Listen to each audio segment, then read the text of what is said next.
Hello મિત્રો, કેમ છો બધા? મજામાં ને? મિત્રો, ગુજરાત ગૌણ સેવા પસંદગી મંડળમાં જાહેરાત ક્રમાંક 367 અંતર્ગત 2025-26માં મેડિકલ સોશિયલ વર્કર વર્ગ 3ની જગ્યાઓ બહાર પાડવામાં આવેલી છે, જેની ઓનલાઈન અરજી તમે તારીખ 21/11/2025 લઈને તારીખ 5/12/2025 સુધી કરી શકવાના છો. કુલ જગ્યાઓ મિત્રો 46 છે. જગ્યાનું નામ છે મેડિકલ સોશિયલ વર્કર, જે વર્ગ 3 અંતર્ગત આવશે. ઉંમર મર્યાદા 18 થી લઈને 37 વર્ષ અને ધારાધોરણ મુજબ ઉંમર મર્યાદામાં છૂટછાટ મળવાપાત્ર છે. મિત્રો, આનો સ્ટાર્ટિંગ પગાર ધોરણ 49,600 છે, એટલે કે સુપર ક્લાસ 3 ની જગ્યા છે. પે મેટ્રિક્સ લેવલ 7 મુજબ 5 વર્ષ પછી તમને ફૂલ પગાર મળવાપાત્ર થવાનો છે. અને શૈક્ષણિક લાયકાતની વિગતો જોઈએ મિત્રો, તો આમાં મિત્રો પ્રોસેસ લખેલું છે, જેના વિશે હું જાણતી નથી. અ માસ્ટર્સ ઓફ સોશિયલ વર્ક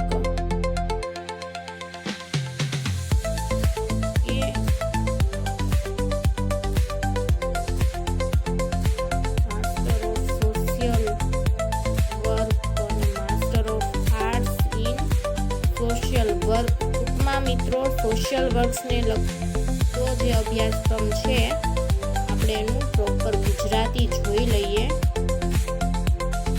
જેથી કરીને લાયકાતમાં કન્ફ્યુઝન ન થાય.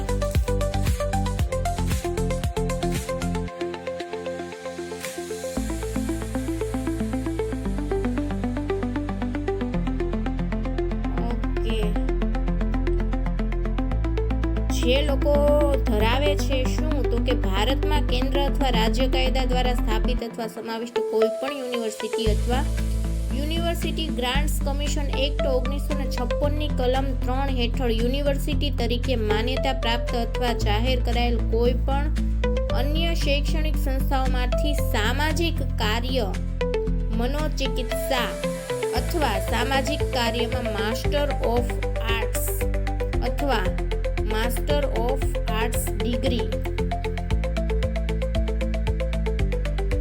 મેળવેલી હોય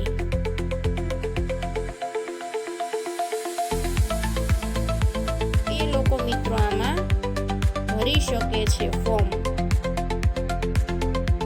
સોશિયલ વર્કને લગતી ડિગ્રીઓ મિત્રો આમાં માંગી છે.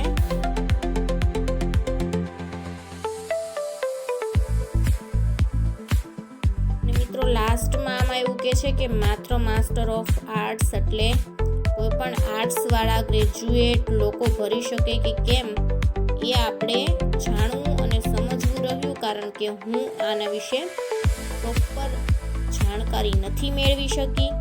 આથી તમે લોકો જો ડિગ્રી ધરાવતા હોય અને જો એલિજિબલ હોય તો જ ફોર્મ ભરજો, કારણ કે આમાં આપણે લોકોએ ફી તમામ કેન્ડિડેટે કમ્પલસરી ભરવાની રહેતી હોય છે. એક્ઝામ પછી આપણને ફી પાછી મળતી હોય છે. બાકી બધા ધારાધોરણો જૂના પ્રમાણે જ છે મિત્રો. વિડો ઉમેદવારોને 5 માર્ક્સ મળવા પાત્ર છે. રમતગમતમાં જે લોકોએ કારકિર્દી હાસિલ કરી છે તેમને પણ 5 માર્ક્સ એક્સ્ટ્રા મળે છે.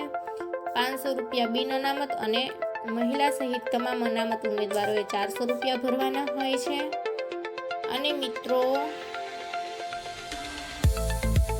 એક્ઝામ આપ્યા પછી ફી પરત મળવાની છે.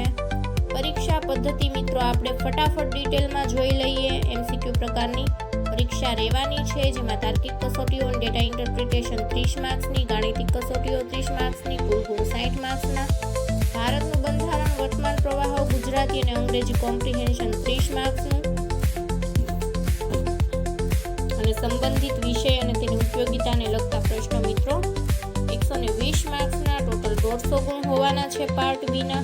પાર્ટ એ ના 60 અને પાર્ટ બી ના 150 મળીને 210 પ્રશ્નો. 3 કલાકમાં મિત્રો 180 મિનિટમાં તમારે જવાબ પૂરા પાડવાના છે. અને નેગેટિવ માર્ક 1/4 0.25 માઇનસ છે. બાકી મિત્રો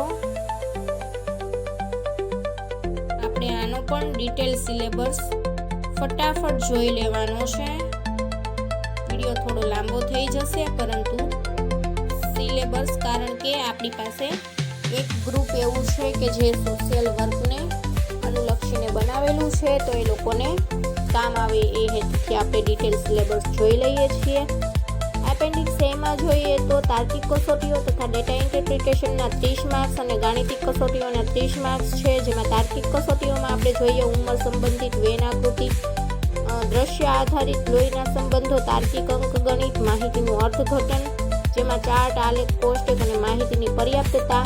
આટલામાંથી 30 માર્ક્સના પ્રશ્નો પૂછવાના છે. ગાણિતિક કસોટીઓ જોઈએ તો સંખ્યા પદ્ધતિ, સાદુરૂપ અને બીજગણિત, સમાંતર શ્રેણી અને ગુણોત્તર શ્રેણી, સરેરાશ ટકાવારી, નફો ખોટ, ગુણોત્તર અને પ્રમાણ, ભાગીદારી, સમય અને કાર્ય, સમય અને ઝડપ અને અંતર, કાર્ય મહેનતાણું અને સાંકળનો નિયમ.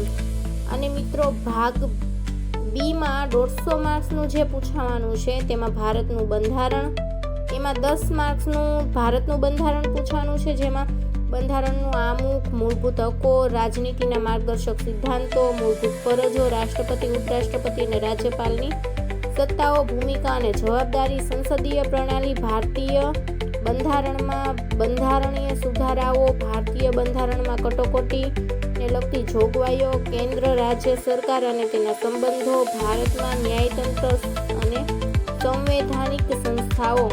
વર્તમાન પ્રવાહોના 10 માર્ક્સના પ્રશ્નો પૂછવાના છે, જેમાં પ્રાદેશિક, રાષ્ટ્રીય અને આંતરરાષ્ટ્રીય કરંટ અફેર્સ પૂછવાનું છે. ગુજરાતી અને અંગ્રેજી કોમ્પ્રિહેન્શન 5 માર્ક્સના પૂછવાના છે, જેમાં સમીક્ષા, અર્થઘટન, અનુમાનના કૌશલ્યનું મૂલ્યાંકન, ગદ્યખંડ આપવામાં આવશે અને તેને અનુલક્ષીને અમુક પ્રશ્નો પૂછવામાં આવશે. સંબંધિત વિષય અને ઉપયોગિતાને લગતા પ્રશ્નો મિત્રો 120 માર્ક્સના પૂછવાના છે, જેમાં સામાજિક કાર્ય 20 માર્ક્સનું, આરોગ્ય અને રોગનો ખ્યાલ 20 માર્ક્સનું, સંદેશાવ્યવહાર અને પરામર્શ 20 માર્કના, આરોગ્ય સંભાળ પ્રથાઓ 15 માર્ક્સની, સરકારી કાર્યક્રમો અને યોજનાઓ 20 માર્ક્સના, સંશોધન 10 માર્ક્સનું, મેડિકલ, સોશિયલ વર્ક અને મલ્ટીડિસિપ્લિનરી બહુવિધ વિષયોવાળું 15 માર્ક્સનું, સામાજિક કાર્ય 20 માર્ક્સનું જે છે.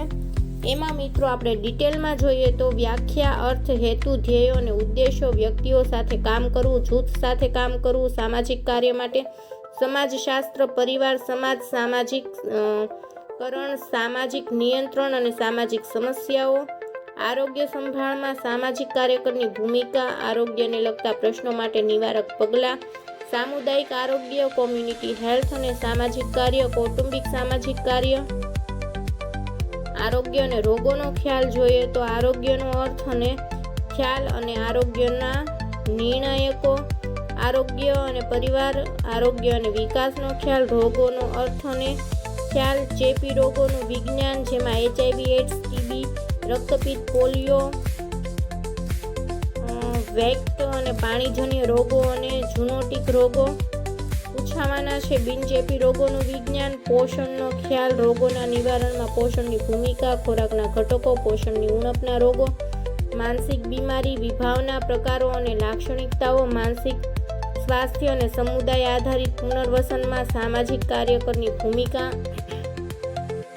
સંદેશા વ્યવહાર અને પરામર્શમાં મિત્રો વાતચીત 10 માર્ક્સની પૂછવાની છે, જેમાં વ્યાખ્યા, સિદ્ધાંતો, સંચારના પ્રકારો, લેખિત વાતચીત કૌશલ્ય, ઔપચારિક અને સર્જનાત્મક કાઉન્સિલિંગના 10 માર્ક્સ છે, જેમાં પરામર્શનો ખ્યાલ અને તત્વો, પરામર્શની લાક્ષણિકતા, પરામર્શ અને મનોરોગ ચિકિત્સા પ્રક્રિયા અને તકનીકો, પરામર્શનું ક્ષેત્ર, વ્યવસાયિક પરામર્શ, વ્યસન મુક્તિ, વ્યક્તિગત પરામર્શ, જૂથ પરામર્શ, પુનર્વસન પરામર્શ, માનસિક સ્વાસ્થ્ય પરામર્શ, લગ્ન પરામર્શ, પરામર્શ પ્રક્રિયા, જેમાં વ્યક્તિત્વ, અર્થ અને વ્યક્તિત્વને અસર કરતા પરિબળો, પરામર્શ પ્રક્રિયાના પગલાં, પરામર્શ પ્રક્રિયાને અસર કરતા પરિબળો, કાઉન્સેલરની ભૂમિકા, પરામર્શના ક્ષેત્રો, પરામર્શ તકનીકો જોઈએ તો પ્રાથમિક તકનીકો, નોન વર્બલ કોમ્યુનિકેશન, સંદેશાવ્યવહાર, ગ્રાહક કેન્દ્રિત વર્તન અને જાગૃતિ, આરોગ્ય સંભાળની પ્રથાઓ, જેમાં સમુદાય આરોગ્ય સંભાળ માટે સરકારી વ્યવસ્થા,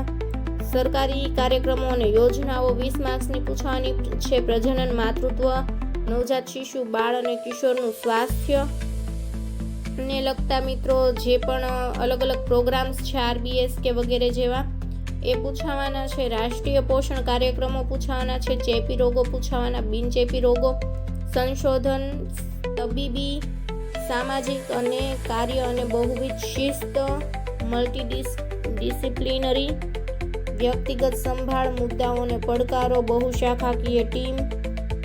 આ તમામ મિત્રો શૈક્ષણિક લાયકાત માટે જે નિર્ધારિત અભ્યાસક્રમ છે તે સમાવેશ કરી શકાય છે. આ જ બધું આપણને ઇંગ્લિશમાં આપેલું છે, આથી આપણે રિપીટ કરવાનું નથી.